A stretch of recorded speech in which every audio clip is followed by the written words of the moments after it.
This is 93 Million with Doug Andrew. Welcome to 93 Million with Doug Andrew, where we talk about how to optimize your assets, minimize taxes, and empower the three dimensions of your authentic wealth. My name is Greg Dukowitz, your host, facilitator, IUL specialist, and lonely Detroit Lions fan. And in today's show, we're talking about doomsday scenarios. Who fared best in the Great Depression, and how is indexing a bridge between rate of return and safety? And we're joined by New York Times bestselling author, the pioneer of max-funded IUL, and the author of the Laser Fund, Doug Andrew. Welcome, Doug. Great to be here, as always. Co-author of the Laser Fund, IUL Mastermind, and Excel Wizard, Emran Andrew. Bum, bum. Also co-author of the Laser Fund, the IUL Genius, and a man who loves to stir the pot, Aaron Andrew. I've been on the experiencing end of that many times. And our featured host for today, president of Laser Financial and IUL Mastermind, and one of the nicest guys you'll ever meet, Brandon Johnson. Welcome, Brandon. Thanks, Greg. Good to have you here. All right, gentlemen, I'm really excited for our show today. So let's just dive right in. What if a doomsday scenario came true? Seems like these days you can always find someone predicting a doomsday scenario. Dogs and cats living together, mass hysteria. Okay, but according to JP Morgan research, they've decreased the probability of a recession from 60% to 40%. The Motley Fool says the stock market will soar before the end of 2025, but either way, recession or resurgence, it sparks the question, what happens in a doomsday scenario?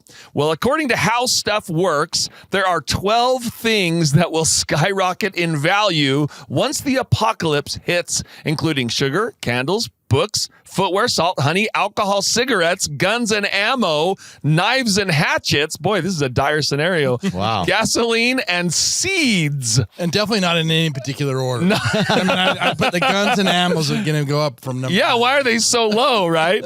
And note that cash and gold did not make the list, okay? Nope. Now, not that any of you are experts in the apocalypse. Well, maybe, I don't know. But do you think anything is missing from this list? And the real question is, should Americans worry about this kind of stuff? Doug, as always, let's start with you. Well, I've been labeled sort of an emergency preparedness nut my entire life. But I look at this list, and frankly, I have all of those things, probably a 2-year supply, except for two. Items 7 and 8. I decided I did not want to stockpile alcohol or cigarettes, so I decided just don't use them. Yeah. So, but maybe I could That's barter. probably saved you a lot of money, right? I could barter with them. So anyway. Yeah, they say alcohol could be a big one to barter with. Yeah, I'm sure, right. But at the end of the day, yeah, I mean, we need to be prepared financially, but you know, and a lot of these other physical things. If things really went bad and the American dollar became worthless, I mean, you've got to be able to survive, grow carrots in your backyard, barter, in order to survive. And so I've always been one to have a supply, and I think everybody should start out with 3 month and then 6 month and eventually a year or 2 year supply of food and fuel and what have you, so you could survive in the event of a major emergency. And so we've always been frugal and tried to do that. Very nice. It sounds so reasonable when you put it like that. That sounds really good. Emran, what say you? Should Americans worry about this, or how should Americans view this kind of topic? Well, I'm just glad my wheat didn't make it on the list. So that I'm the only one that's going to have it. Okay, now so it's going to be of the most value. Yeah. And now everybody knows that. Yes. Oh, shoot.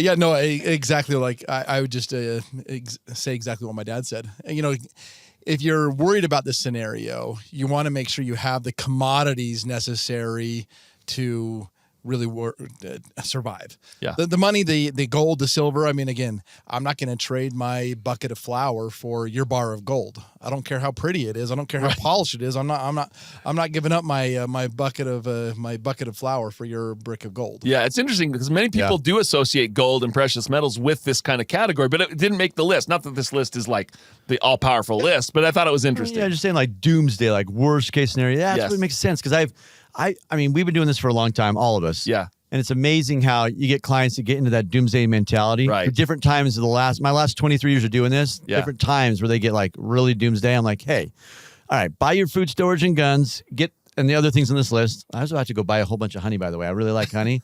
I'm about to buy like It stores supply. pretty well, It from what I does. understand. And I found some really good honey I'm going to buy, but yeah, I'm kind of into that. But anyways, there's only so much you can buy of that stuff. Get your food storage, get those things, and then the rest of your money, let's not worry so much about if everything falls apart and all our money goes away.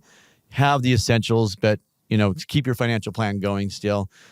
Yeah. But don't panic, basically. Don't panic. and put but- everything into a doomsday bunker and everything. Yeah, I mean, is there a difference between preparedness and kind of overkill? I don't know what you'd call it, right? Yeah. But, hey, Brandon, whose of these three guys, whose house are you going to at the end of the world? He does have the most. That's me too. There's one obvious item that's missing on that list, and it's chocolate. Yeah. You want something to barter with. The things that people are accustomed Hey, to or that's a great point. addicted to. Dude, my wife is going to steal my bucket That's of what I was flour gonna say. and trade it for telling your you, chocolate so she can have. If you've gone months and months without chocolate, you find out somebody has chocolate, whatever it takes, Yep. you'll get your You hands look at on it. some of the World War II stories, and they were bartering cigarettes and chocolate. Chocolata. Yes. I would add something else to that list is medications. Oh, yeah. If people, you got to really think about that we got a little taste of that during the COVID pandemic. Yeah. If you can't get to your Toilet medications, paper.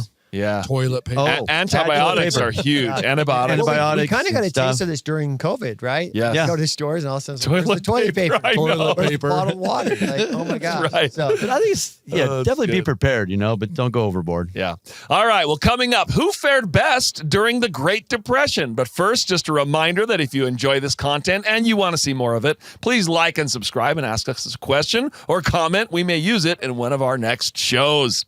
All right. Who put the S in laser? According to the book, The Laser Fund, the acronyms LASER stands for Liquid Assets Safely Earning Returns. It feels like I've heard that before. The last segment prompted me to look more closely at the different financial vehicles during times like the Great Depression. So I asked ChatGPT, how did different financial industries fare in the Great Depression? Well, the answers may or may not surprise you.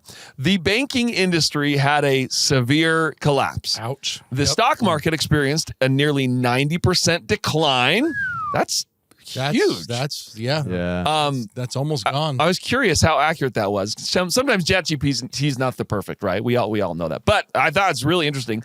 And real estate prices fell. So surprise, surprise, the life insurance industry was resilient and continued to operate reliably. In fact, according to JLK Rosenberger, the life insurance industry held its ground and survived the financial onslaught of the Great Depression that devastated other industries due to years of conservative solvency agenda. Say that 5 times fast. Conservative solvency agenda. All right. So, gentlemen, many Americans focus on, rate of return, like when they're looking at financial vehicles, right? There's an aspect of that. What does safety mean to you, and why should it be considered when making financial decisions? And Doug, I actually want to start with you again on this one. How do we view safety in this kind of context? Well, safety, there's two aspects. So let's talk about safety of the institution again for a moment, and then let's go to safety of principle, okay? So, we want safety of the institution, and looking at this list, in the Great Depression, some real estate dropped 80%, okay? Banks closed, 40% never opened their doors again, okay? But what came through the Depression with flying colors were the legal reserve insurance companies, because they had the legal reserves on hand that were liquid and safe, that they weathered the Great Depression. And even though those institutions were crediting, 2.5%, 3.5% interest, at least they didn't fold. And death claims were honored because the legal reserve insurance industry cross-insures each other. Okay. Way better than FDIC, which came about because of the Great Depression. And that's the only insurance corporation that I know that has had problems. Is the federal And it has the word- deposit insurance. I was going to say it has the word Corporation. federal in it, so that's not too much of a surprise. But let's go to safety of principle, okay? See, it's important that when you're setting aside what we call serious cash, okay, money that we don't want to jeopardize, we don't want to lose. It's earmarked for our future retirement, maybe college funding for our kids and grandkids or emergencies, whatever. We don't want to lose that money. So we want to have safety of the principal, but we go a step further. I don't want to lose the money I set aside, but every year that I make money, and I may not make money every year, but 7 out of 10 years, the market is up. Okay. And so our favorite vehicle, Index Universal Life, it gives you safety of your principal. But if the market goes up and you make that year 6% or 12%, you lock in that gain. It becomes newly protected principal. So you will not lose the next year the money you made in previous years due to market volatility. And this is called lock-in and reset, which is a topic we've covered a few times on this podcast. But see, that's safety of principal. I want to know that if during a real boom year, like some of our clients with IUL, they locked in gains of 61.33%, March of 2020 to March of 2021, with a 1 year point-to-point with no cap product, because anxiety spells opportunity. Right. So we had a client that started out in March of 2020 with like $852,000. A year later, that was worth $1,382,000. Made $535,000. Now, if the next year the market would have crashed, he would not have lost one dime of that $535,000 that he made the year before. He has not only safety of principal, but the gain became newly protected principal the next year if the market crashed. Yeah. Yep. Great. Emran, what does it mean that the life insurance has reserves on hand and a focus on conservative solvency? What does that mean? Simply put, I think, I recall the primary nursery song, the wise man built his house upon the rock. Yeah. And that's kind of what it means, right? The insurance company is building they build upon a rock so that it's solid. I mean, we can go to, I can pull up real quick the table of wisdom right here, and we can take a look here at, take a look at the, like an insurance company snapshot. I've got Nationwide pulled up on the screen right here. And as you can see on the screen, you're looking at all the different assets in other areas. But what I want to point to is, you got your total invested assets of 65. Now this is in thousands of dollars. That's 65 billion. Mm-hmm. That's the bottom left or the middle left, right, Emran? Yeah. Yeah. 65 billion. You can see invested asset distribution. So they got 65 billion in assets over there. But on the right-hand side over here, you're going to see they've got just about a third of the way down. You're going to see as a percentage of general account values, 20%, or just above that is the 13 million. So 13 billion. Sorry, 13.5 billion. So they've got $13.5 billion in reserves out of the 65 billion. Which is, 20%. Actually a huge amount. It's a huge amount right there, and you don't see that with other institutions. Especially banks, right? We think banks are so liquid, but they're not actually. Well, the way they get their liquidity is they put it with the insurance company. Right. The insurance company counts as if it was liquid. That's true. So it's a great way to be able to create that. That's that rock, right? Build the financial foundation upon a rock. That's great. Aaron, what are your thoughts on this? Well, thinking about this, is during, 2008. We're talking about the Great Depression, but 2008 was, the Great Recession. And we had, I think it was like 2 little life insurance companies that were about to go out of business. And before they went out of business, another company just bought them out.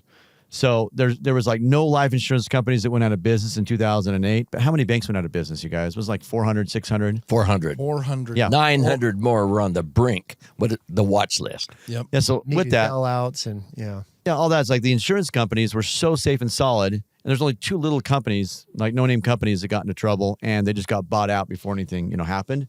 So the insurance companies are super safe, like everyone's saying, all that money in reserves. They have liquidity, safety, and that's why we say that's where you should put your serious cash. It's kind of funny because everybody always tries to bring up like AIG in that situation. Oh, What about AIG. I know. Yeah. And AIG, right. AIG's still around today. I mean, they're still around, and it They're wasn't that, super solid. and it wasn't that they didn't have the assets. What they did lack was they didn't have enough time to liquidate enough of their assets for liquidity. So liquidity, like we're talking about right here, that is what they ran into.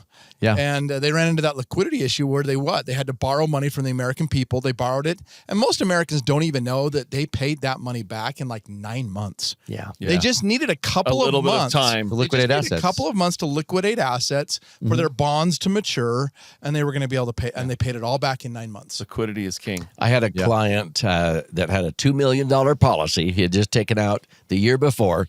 He passed away. He had $2 million of life insurance with AIG, and they paid that death claim in 3 weeks, right on time, without question. And that was right in the middle of their supposed insolvency because they couldn't call all their mortgages due and everything like that. But basically, that's the backing behind the cross insurance. You bring up a good point, Doug, because we've heard people say, "Oh, in 2000 and 9/11, when a lot of people died, the insurance companies took a huge hit, right? Because all these deaths. Is that true? No, you take what was there between 2,500 to 3,000 that died on that day? Okay. Right. That many die every hour in America from natural causes. And so it was like one little tiny little blip on the radar screen. Yeah. Well, there was a few people a few years ago that were worried that COVID was going to cause all these insurance companies to have problems. That was another one. With deaths. And I was like, a few years ago, clients were like, what about the insurance companies? They're going to go under because of all we had a lot the of deaths with COVID and things like that. And it was like nothing. Yeah. It was a little nothing, just like a little blip. Brandon, wrap us up on this subject. What are your final thoughts? Well, I'm curious. Did you manipulate ChatGPT when you asked that question? No, I didn't. I promise you. I asked the question. I was like, "Oh, that's really that looks good." Garbage in, garbage out.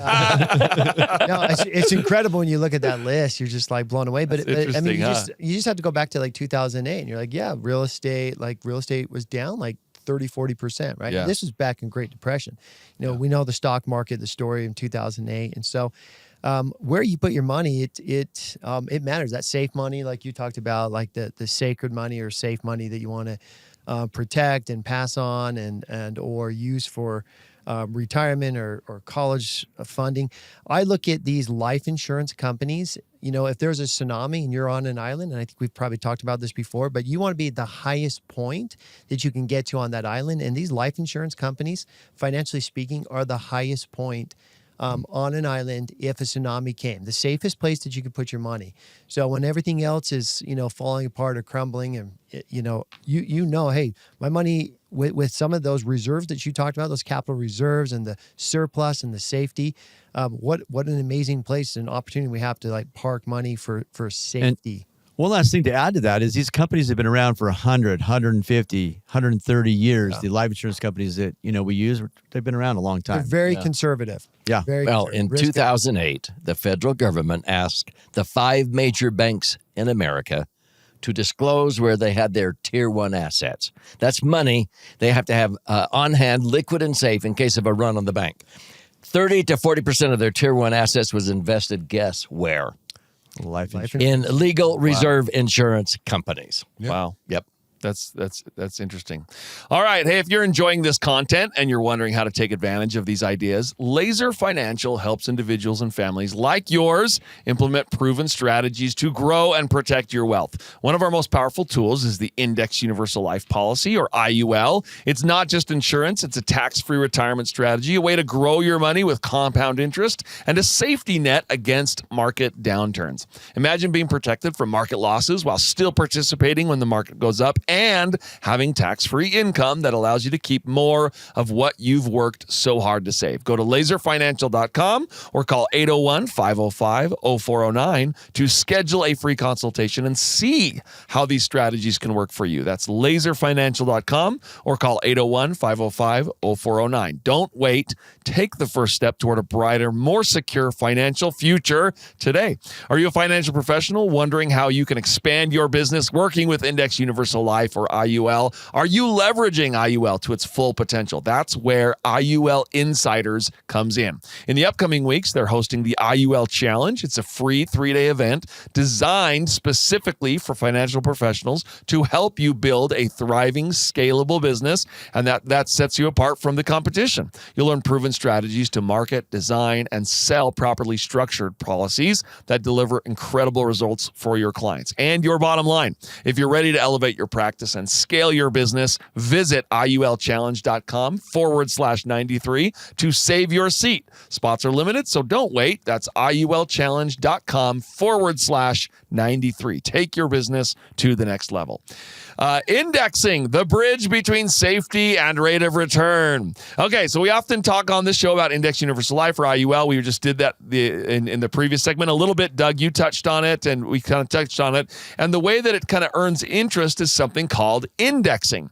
Aaron, I want to start with you on this one. What is indexing, and why does it cover both the rate of return kind of category and the safety category both? All right. Well, we have a phrase that we use. We call it zero's the hero. So with indexing, you cannot lose when the market goes down. Doug was talking about this a minute ago, that, when the market goes down, we have 0% floored that we cannot lose. When the market goes up, we can make like 10, 20, 30%, depending on the index strategy. There's some that are capped, uncapped. We'll talk about that in a minute. But basically, with indexing, your money is safe and secure in the insurance company. We're not at risk in the market. We're not in an index fund. We've talked about this before. Like Dave Ramsey and others, they think we're talking about index funds. Right, not like being in the stock market with the ups and downs. We are not in the market. That's why we can use the word guaranteed. We can actually use that word. Yeah, that's right. Which they cannot in their industry. Right. Because, the insurance company guarantees the principal. Yeah. Guaranteed. So your money's safe and secure in the insurance company, and they take, they're putting their money into, like Emmer just showed, in the assets. They're putting their money into bonds, mortgages. They're making, 5-6% right now in those investments right now in the bonds and the mortgages and things like that. Very safe and conservative. They take the money that they're earning there, basically, and we are buying options with the S&P or the NASDAQ or whatever index the insurance company has. And with that, we're able to get these bigger returns. It's too complex to get into the details. Right. Yeah. But yeah. So bottom line is, your money's protected. If the market goes down, they're not losing 40%. So they're not taking a risk, like hoping the market doesn't crash, and then they cover the losses if it does crash. Yeah, and if you want to learn more about this, look at Chapter 6 of the Laser Fund books. Chapter 6, we talk about indexing in detail. Laserfund.com. Laserfund.com. You can get a free copy. Just pay for the shipping. We send it to you. But that Chapter 6 is amazing to talk about the indexing and how it works. But you're linked to an index. Yeah. So if the S&P goes up 5, you get 5. Goes up like 10, you get 10. If it goes up like 15 or 20, you might get 10 or 12, depending on the index. Yeah. But the averages are going to be 6 to 10% in some of them. Some are going to be 10 to 15, but tax-free because it's under the umbrella of life insurance. So you get all the tax-free advantages as well, which is cool. Properly structured under that umbrella. Yeah. Emran, I think you put together something for us to look at. I am really excited to see kind of what you've put together. What have you got for us? Yeah. I mean, if we go back to the board here, we're looking at this. It's kind of fun to kind of look and see, like, if you really want to see the drastic difference between market exposure and non-market exposure. I like we love referencing the Japan's Nikkei index, right? If you look at them, they've been in a long-term recession. Yeah, it's just been a long-term recession. So I went back and I grabbed the Nikkei's results from all the way back to 1985. I went back to 1985 and said, what are the returns of the Nikkei going January to January every year, and just kind of referencing what was the growth. Oh. And this is what we came up with, right? You got some ups, you got some downs, you got some ups, you got some downs.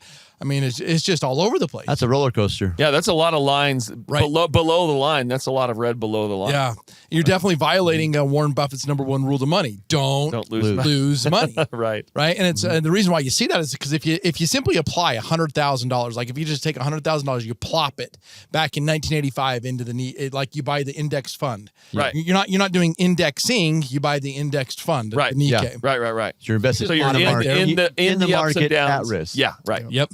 So if you run that right there, I mean, that $100,000, it goes up, it goes down, it goes up, it goes down, up.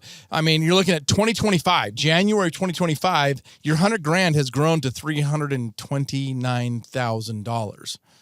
I mean, that's 40 years. 40 years and you've only grown from $100,000 to $300,000. For those counting at home, that's not good. No, I mean, It might seem like a big jump. Oh, 100 to 300,000. It doubles twice, but over a 40-year period. So Emron's showing under 3%. Yeah. 2.95% compounded rate of return. If we talk about the 93 million, the miracle of compound interest, you're taking a really long time to fold that sheet of paper. With a ton of headache and sweat along the way, right? Well, the funny thing is they fold it and then they unfold it and then they fold it and then they unfold it, So that's kind of what, to get around that, we apply indexing. Let's just apply the theory of indexing, where if I could apply like a 12% ceiling, a cap, and a 0% floor, like Aaron mentioned right there, what would that do if I just applied that to the Nikkei index? And you're going to see here, if I applied that, steady Eddie growth, steady Eddie just grows, and it goes and it triples. It simply triples the result from 330,000 to 983,000, almost 990,000. So almost tripling that result. And it would be tax-free versus taxable. Yep.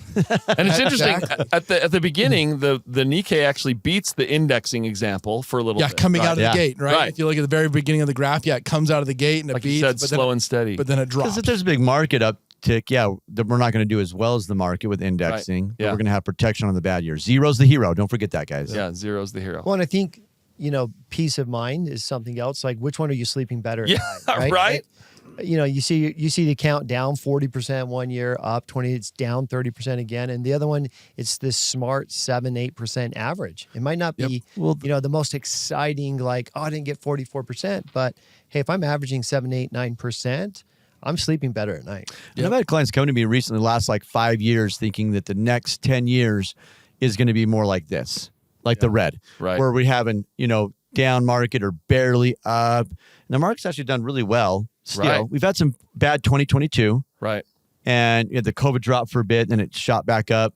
And so it's like, we don't know the future. Yeah. But the indexing, the peace of mind. Yeah, Emron, show us something else. You got something else to show. Yeah. Well, I mean, again, look, just going back and showing the returns, you got 2.95%. And then if it comes up, I mean, it's interesting that it triples the result, but you didn't get triple the return. 2.95 times 3 would be like 9%. Yeah. To triple your result, you only need to get up to 5.74%. Wow.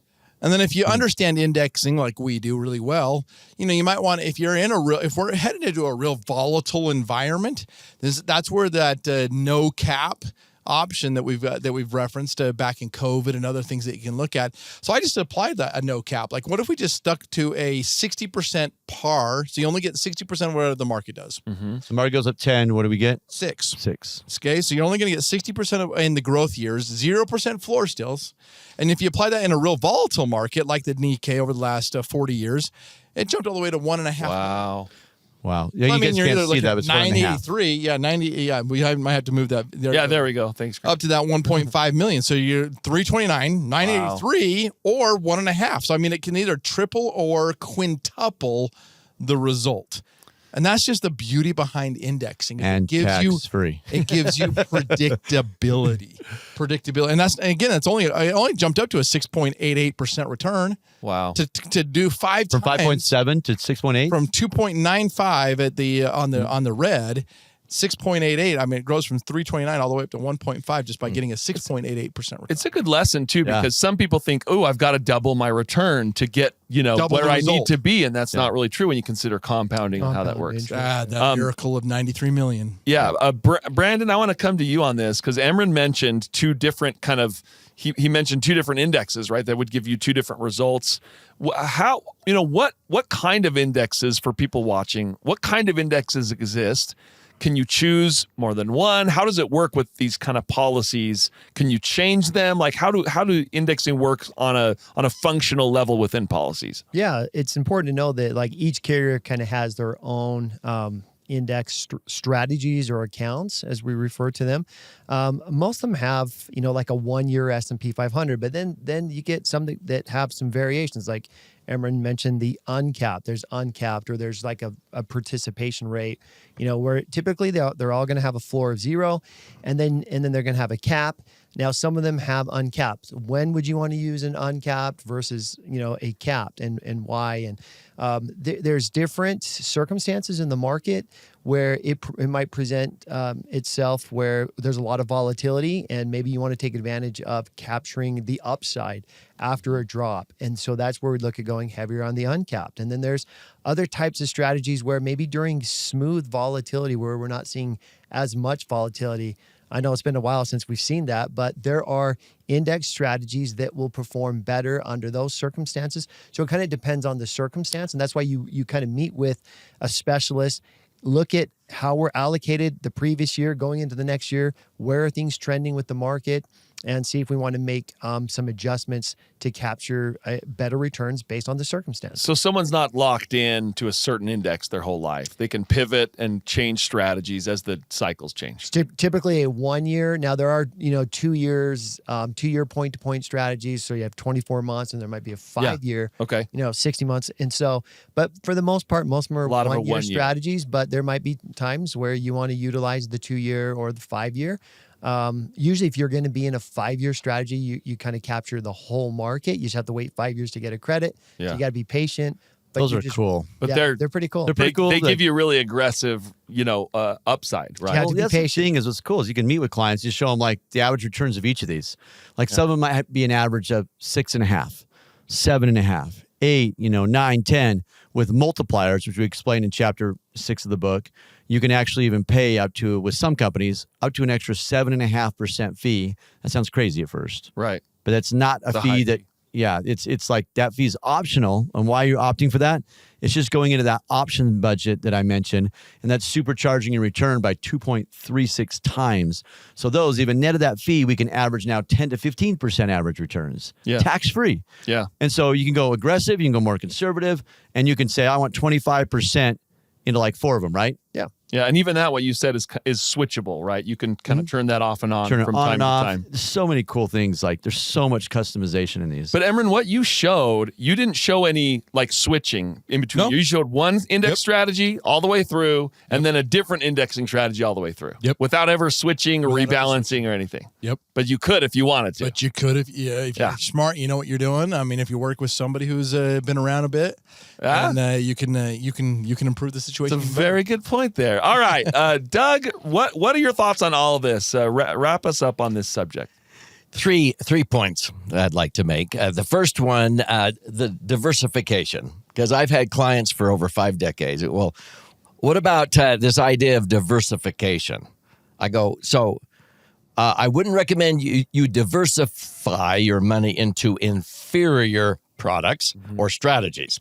So we diversify with IUL. Okay, even with one company. So what we just said is, I've seen Aaron allocate 40% to a 1 year point to point, and another 40% to a 2 year point to point, and 20% to a 5 year. And then all of a sudden, when we have a major, downturn in the market, he may change to 50% in the 5 year and 50% of the 2 year, or to a 1 year point to point with no cap. That's what tweaks the rate of return up dramatically over these averages. Okay. Well, the beauty behind it is you don't have to do it prior to the market crashing. You do it after. Yeah. Yeah, you wait for it to yeah. happen, and Yes. zero's the hero, like You Aaron no was longer saying. have to time the market. Right. Exactly. Yeah. Just respond. Exactly right. It's phenomenal. And that's interesting. It brings us back to the Great Depression kind of conversation, where part of the problem with the stock market is once it crashes like that, your liquidity's kind of gone, right? Because if You've already lost. You've already lost, and if you pull out more, you're taking away more of that You upside. lock in the loss. You lock in the loss, and so that's the problem with the market liquidity too. So that's a really interesting point. Yeah. Second point, I know when Aaron was explaining this, let's keep it really, really simple. And it doesn't matter if you have 10,000 in an IUL, 100,000, a million or more, but let's just use $1 million and you can extrapolate from this. What Aaron was saying is the insurance company's general account portfolio, those mortgages and bonds and what have you, if they're earning 6%, they usually need about one of those percentage points for themselves. They're in business to make money. That leaves 5%. And so you can settle for the 5%. if you feel bearish about America. But if you feel bullish, then what you're doing is the million is safe in the insurance company. It's not invested in the S&P. The interest, so to speak, on your million, that 50,000, is what funds an options budget that allows the insurance company to credit you 6, 7, 12, 25, 61% if the market goes up. But if the market crashes, those options expire worthless, but you still have the million. And that's when zero is your hero. Mm-hmm. The third point I wanted to make, I love Cresmont. Cresmont is a research company, and they did a study from 1960 to 2010. And they said, you know what? If in that 50-year period, and I mentioned a moment ago that in a 10-year period in America, we usually have 7 gain years compared to 3 loss years. The Great Recession, 2000 to 2010, there were 5 loss years. And yet IUL still averaged 7.23% through that period, even though 5 years were 0, okay? And only 2 years capped out. But what Cresmont discovered is if you eliminated the loss years, you didn't make anything, you didn't lose anything. You eliminate the loss years over a 50-year period. You would only need to capture 25%, 1/4, 25% of the up years to outperform the S&P 500. Wow. Yeah. And so that's sort of indexing. You're eliminating the loss years, and you may not make anything, but you don't lose. But you only need 25% of the up years in their study to outperform the market. Not always, but the majority of the time. Which brings us back to Aaron's first comment. Zero is Zero's the the hero. hero. That's why, right? I mean, that kind of Exactly. illustrates that point. Yep. Yeah. Oh, that's awesome. Great conversation. Well, just a reminder that if you're enjoying this content and you want to see more of it, please like and subscribe and ask us a question or comment. We may use it in one of our next shows. That's all the time we have for today. Prepare but don't fear. Be safe but smart. And we'll see you next time on 93 Million. Thanks, everybody. Thank you.